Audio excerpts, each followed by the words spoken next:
কি বলবেন মানুষের যে এত জনমুখী হচ্ছে এই বিষয় নিয়ে? দেখুন, বিগত দিনে যে সরকার ছিল তারা মানুষকে কোনো রকমের পরিষেবা দেয়, মানুষ সব পরিষেবা থেকে বঞ্চিত হয়েছে। আমাদের নতুন সরকারের মুখ্যমন্ত্রী সম্মানীয় শুভেন্দু অধিকারী মহাশয় 1 মাসের মধ্যে, আমরা সংকল্পপত্রেই বলেছিলাম যে ইলেকশন জিতে 1 মাসের মধ্যে মানুষকে অন্নপূর্ণা ভান্ডারের পরিষেবা দেবে।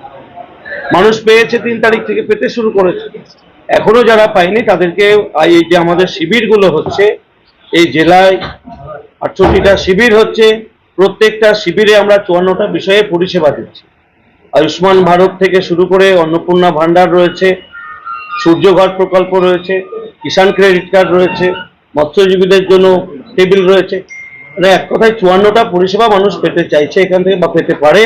এর মধ্যে আয়ুষ্মানটা অবশ্যই, আমরা বারবার করে বলেছিলাম যে বাংলায় বিজেপি আসলেই আয়ুষ্মানের কার্ড বাংলার মানুষ পাবে। তো বাংলার মানুষ আজকে 5 লক্ষ টাকার যে স্বাস্থ্য পরিষেবা সেটা থেকে বঞ্চিত ছিল। বাংলায় নতুন সরকার আসার পরে মানুষ সেই 5 লক্ষ টাকার যে স্বাস্থ্যের সুবিধা সেটা মানুষ পাওয়ার জন্য লাইন দিচ্ছে, লাইনে দাঁড়িয়ে তারা ফর্ম ফিল আপ করছে, জমা দিচ্ছে। ঠিক তেমনিভাবে 3000 টাকার অন্নপূর্ণা ভান্ডারের জন্য মানুষ লাইনে দিচ্ছে। বাংলায় কোনো কর্মসংস্থান নেই।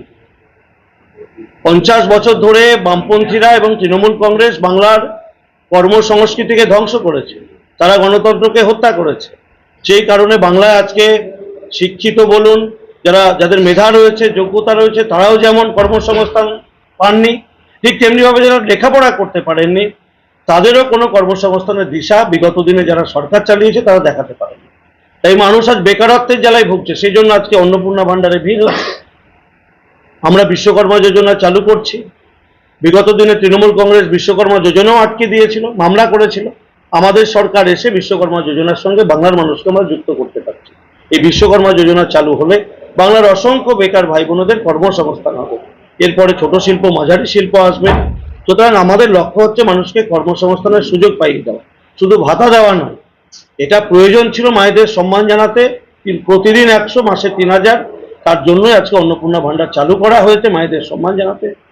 বাংলার মায়েরা প্রায় 60 লক্ষ মায়ের অ্যাকাউন্টে টাকা ঢুকেছে। আগামী দিনে আরো অনেক মায়ের অ্যাকাউন্টে টাকা পৌঁছাবে।